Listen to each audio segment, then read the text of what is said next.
मानसिक बीमारियां क्या होती हैं, उनके लक्षण क्या होते हैं, उनको कैसे पहचाना जाए। आज इस वीडियो में हम इस बारे में बात करेंगे। दोस्तों नमस्कार, मेरा नाम सतीश त्रिपाठी है। मैं एक साइकेट्रिस्ट, डी एडिक्शन और सेक्सुअल डिसऑर्डर स्पेशलिस्ट हूं। तो मानसिक बीमारियां, जिसको हम साइकेट्रिक इलनेस, साइकोलॉजिकल इलनेस भी कहते हैं, इनको कैसे पहचाना जाए, इनके लक्षण क्या होते हैं।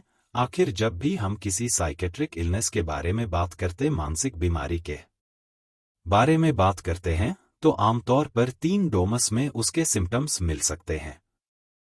पहला होता है सिम्टम्स ऑफ इमोशंस या फिर डिसऑर्डर्स ऑफ इमोशंस। आप कैसा महसूस करते हैं, उसकी ए नॉर्मेलिटी। दूसरा होता है डिसऑर्डर्स ऑफ थॉट, आपकी सोच की अब नॉर्मेलिटी। और तीसरा होता है डिसऑर्डर्स ऑफ परसेप्शन, आप कैसा महसूस कर रहे हैं, आप क्या सुन रहे हैं, क्या आप देख रहे हैं, उसकी अब नॉर्मेलिटी। तो इनन के बारे में थोड़ा डिटेल में बात करते हैं। सबसे पहले बात करते हैं इमोशंस या फिर फीलिंगलेस के बारे में। अब दोस्तों, आमतौर पे हर इंसान कभी थोड़ा खुश होता है, कभी थोड़ा दुखी होता है, कभी थोड़ा गुस्सा होता है, कभी थोड़ा घबराहट होती है। उसको इस सब को नॉर्मल माना जाता है। यह कोई बीमारी नहीं होती, लेकिन यदि कोई एक पर्टिकुलर इमोशन कुछ ज्यादा ही स्ट्रांग हो और कुछ ज्यादा ही लंबे समय तक चलता रहे तो वो अब नॉर्मल माना जाता है।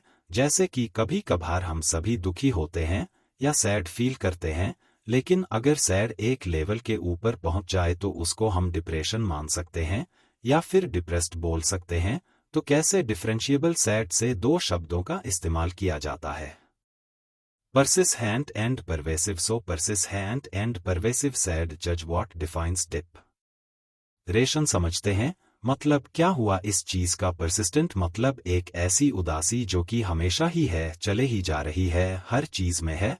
जैसे कि आमतौर पर देखा गया कि मान लीजिए आप दुखी भी हैं और आपकी लाइफ में कुछ अच्छा हुआ, कोसी ने जोक किया या कोई परिवार वाला मिलने आ गया, तो आपको थोड़ा अच्छा लगता है, अच्छा महसूस होता है। लेकिन अगर आपको परसिस्टेंट सैडनेस है तो वह हमेशा ही रहेगी, किसी भी चीज से बदलेगी नहीं। और परवेज मतलब लाइफ के हर डोमेन में, चाहे आप पढ़ाई कर रहे हैं, चाहे आप ऑफिस में हैं, चाहे आप क्रिकेट खेल रहे हैं, चाहे आप मूवीज देख रहे हैं, हमें ही वो उदासी आपके मन में रहेगी। तो अगर ये उदासी परसिस्टेंट और परवेज हो रही है तो इसको नॉर्मल नहीं माना जाएगा, यह शायद डिप्रेशन का लक्षण है। जैसे उदासी एक एबनॉर्मल इमोशन हो सकता है, वैसे ही घबराहट भी कॉमनली एक एनर्मिक भी। कभार घबराहट होना नॉर्मल है। कल आपका एग्जाम है, कल आपकी ऑफिस में प्रेजेंटेशन है, थोड़ी आपको एंजाइटी हो रही है, वो ठीक है। लेकिन अगर आपको कुछ ज्यादा ही एंजाइटी होती है, आपको इतनी एंजाइटी हो रही है कि प्रेजेंटेशन आप दे ही नहीं पा रहे हैं, या फिर प्रेजेंटेशन के टाइम पर आपके चेहरे पर पसीना आ रहा है, आप कांप रहे हैं, लोग देख रहे हैं आपको कि क्या हो गया है, इसको वो एबनॉर्मल है। या फिर बिना किसी वजह के एंजाइटी या घबराहट होना, आप घर में बैठे हैं, आपके मन में चल रहा है कि आपके हस्बैंड घर पर टाइम पर क्यों नहीं आए, बच्चों को स्कूल में कुछ हो तो नहीं गया, पेरेंट्स की तबीयत कैसी है, और यह सब सोच के मन में घबराहट आई जा रही है, आई जा रही है बिना किसी वजह के। अगर घबराहट हो रही है, उसको भी एबनॉर्मल माना जाता है। कई बार लोगों को अपने खुद के शरीर को घबराहट होने लगती है, चेक करते रहते हैं कि बीपी तो नहीं बढ़ गया, चेक करते रहते हैं कि हार्ट रेट तो नहीं बढ़ गई, बार बार ईसीजी कराते हैं, बार बार टेस्ट कराते हैं, सब कुछ नॉर्मल आने के बाद भी मन में घबराहट रहती है कि कहीं हार्ट अटैक ना हो जाए, कहीं कोई बीमारी ना हो जाए। इसको भी अब नॉर्मल माना जाएगा, अब नॉर्मल एंजाइटी माना जाएगा। तो डिप्रेशन और anxiety, excessive sad and excessive anxiety, ये कॉमन एनॉर्म इमोशंस माने जाते हैं।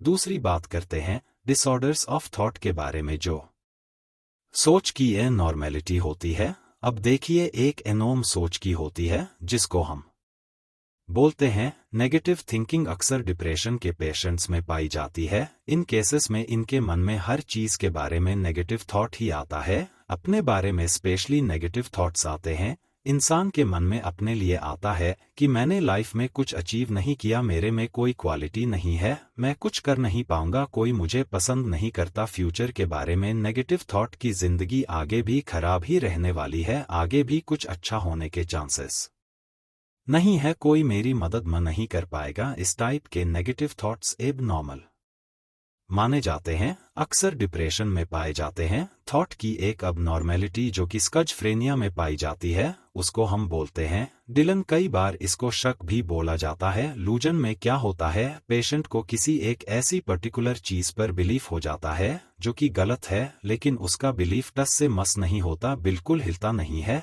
मान लीजिए एक पेशेंट को बिलीव हो गया कि पड़ोसी मेरे को घूर रहे हैं, पड़ोसी मुझे मारना चाहते हैं, मेरे घर वाले मेरी जायदाद लेना चाहते हैं। किसी पेशेंट को बिलीव हो गया कि उसको लगता है उसकी वाइफ का कहीं अफेयर चल रहा है। अब ऐसा कुछ है नहीं, आप पेशेंट को कितना भी रीजन दे दीजिए, कितना भी समझा दीजिए, आप उसको बताइए कि आपकी वाइफ तो घर से बाहर तक ही निकलती है। मानसिक बीमारियां क्या होती हैं, उनके लक्षण क्या होते हैं, उनको कैसे पहचाना जाए, आज इस वीडियो में हम इस बारे में बात करेंगे। दोस्तों नमस्कार, मेरा नाम सतीश त्रिपाठी है। मैं एक साइकेट्रिस्ट, डी एडिक्शन और सेक्सुअल डिसऑर्डर स्पेशलिस्ट हूं। तो मानसिक बीमारियां, जिसको हम साइकेट्रिक इलनेस, साइकोलॉजिकल इलनेस भी कहते हैं, इनको कैसे पहचाना जाए, इनके लक्षण क्या होते हैं। आखिर जब भी हम किसी साइकेट्रिक इलनेस के बारे में बात करते, मानसिक बीमारी के बारे में बात करते हैं, तो आमतौर पर 3 डोमस में उसके सिम्टम्स मिल सकते हैं। पहला होता है सिम्टम्स ऑफ इमोशंस या फिर डिसऑर्डर्स ऑफ इमोशंस, आप कैसा महसूस करते हैं, उसकी ए नॉर्मेलिटी। दूसरा होता है डिसऑर्डर्स ऑफ थॉट, आपकी सोच की अब नॉर्मेलिटी। और तीसरा होता है डिसऑर्डर्स ऑफ परसेप्शन, आप कैसा महसूस कर रहे हैं, आप क्या सुन रहे हैं, क्या आप देख रहे हैं, उसकी अब नॉर्मेलिटी। तो इनन के बारे में थोड़ा डिटेल में बात करते हैं। सबसे पहले बात करते हैं इमोशंस या फिर फीलिंगलेस के बारे में। अब दोस्तों आमतौर पे हर इंसान कभी थोड़ा खुश होता है, कभी थोड़ा दुखी होता है, कभी थोड़ा गुस्सा होता है, कभी थोड़ा घबराहट होती है। उसको इस सब को नॉर्मल माना जाता है। यह कोई बीमारी नहीं होती, लेकिन यदि कोई एक पर्टिकुलर इमोशन कुछ ज्यादा ही स्ट्रांग हो और कुछ ज्यादा ही लंबे समय तक चलता रहे तो वो अब नॉर्मल माना जाता है। जैसे कि कभी कभार हम सभी दुखी होते हैं या सैड फील करते हैं, लेकिन अगर सैड एक लेवल के ऊपर पहुंच जाए तो उसको हम डिप्रेशन मान सकते हैं या फिर डिप्रेस्ड बोल सकते हैं। तो कैसे डिफरेंशिएबल सैड से 2 शब्दों का इस्तेमाल किया जाता है, persistent and pervasive। So persistent and pervasive sad, judge what defines depression। समझते हैं मतलब क्या हुआ इस चीज का। persistent मतलब एक ऐसी उदासी जो कि हमेशा ही है, चले ही जा रही है, हर चीज में है। जैसे कि आमतौर पर देखा गया कि मान लीजिए आप दुखी भी हैं और आपकी लाइफ में कुछ अच्छा हुआ, कोसी ने जोक किया या कोई परिवार वाला मिलने आ गया, तो आपको थोड़ा अच्छा लगता है, अच्छा महसूस होता है। लेकिन अगर आपको परसिस्टेंट सैडनेस है तो वह हमेशा ही रहेगी, किसी भी चीज से बदलेगी नहीं। और परवेज मतलब लाइफ के हर डोमेन में, चाहे आप पढ़ाई कर रहे हैं, चाहे आप ऑफिस में हैं, चाहे आप क्रिकेट खेल रहे हैं, चाहे आप मूवीज देख रहे हैं, हमें ही वो उदासी आपके मन में रहेगी। तो अगर ये उदासी परसिस्टेंट और परवेज हो रही है तो इसको नॉर्मल नहीं माना जाएगा, यह शायद डिप्रेशन का लक्षण है। जैसे उदासी एक एबनॉर्मल इमोशन हो सकता है, वैसे ही घबराहट भी कॉमनली एक एनर्मिक भी। कभार घबराहट होना नॉर्मल है। कल आपका एग्जाम है, कल आपकी ऑफिस में प्रेजेंटेशन है, थोड़ी आपको एंजाइटी हो रही है, वो ठीक है। लेकिन अगर आपको कुछ ज्यादा ही एंजाइटी होती है, आपको इतनी एंजाइटी हो रही है कि प्रेजेंटेशन आप दे ही नहीं पा रहे हैं, या फिर प्रेजेंटेशन के टाइम पर आपके चेहरे पर पसीना आ रहा है, आप कांप रहे हैं, लोग देख रहे हैं आपको कि क्या हो गया है, इसको वो एबनॉर्मल है। या फिर बिना किसी वजह के एंजाइटी या घबराहट होना, आप घर में बैठे हैं, आपके मन में चल रहा है कि आपके हस्बैंड घर पर टाइम पर क्यों नहीं आए, बच्चों को स्कूल में कुछ हो तो नहीं गया, पेरेंट्स की तबीयत कैसी है, और यह सब सोच के मन में घबराहट आई जा रही है, बिना किसी वजह के। अगर घबराहट हो रही है, उसको भी एबनॉर्मल माना जाता है। कई बार लोगों को अपने खुद के शरीर को घबराहट होने लगती है, चेक करते रहते हैं कि बीपी तो नहीं बढ़ गया, चेक करते रहते हैं कि हार्ट रेट तो नहीं बढ़ गई, बार बार ईसीजी कराते हैं, बार बार टेस्ट कराते हैं, सब कुछ नॉर्मल आने के बाद भी मन में घबराहट रहती है कि कहीं हार्ट अटैक ना हो जाए, कहीं कोई बीमारी ना हो जाए, इसको भी अब नॉर्मल माना जाएगा, अब नॉर्मल एंजाइटी माना जाएगा। तो डिप्रेशन और anxiety, excessive sad and excessive anxiety, ये कॉमन एनॉर्म इमोशंस माने जाते हैं।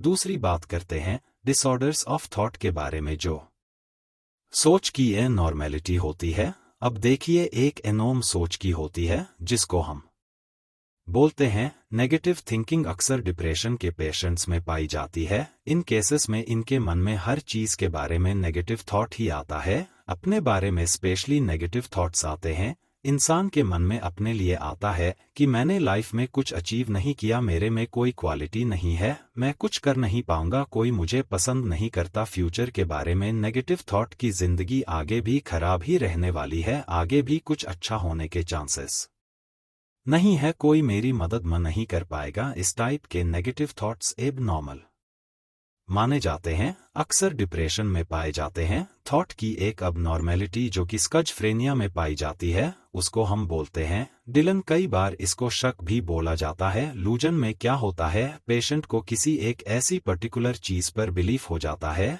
जो कि गलत है, लेकिन उसका बिलीफ टस से मस नहीं होता, बिल्कुल हिलता नहीं है। मान लीजिए एक पेशेंट को बिलीव हो गया कि पड़ोसी मेरे को घूर रहे हैं, पड़ोसी मुझे मारना चाहते हैं, मेरे घर वाले मेरी जायदाद लेना चाहते हैं। किसी पेशेंट को बिलीव हो गया कि उसको लगता है उसकी वाइफ का कहीं अफेयर चल रहा है। अब ऐसा कुछ है नहीं, आप पेशेंट को कितना भी रीजन दे दीजिए, कितना भी समझा दीजिए, आप उसको बताइए कि आपकी वाइफ तो घर से बाहर तक ही निकलती है,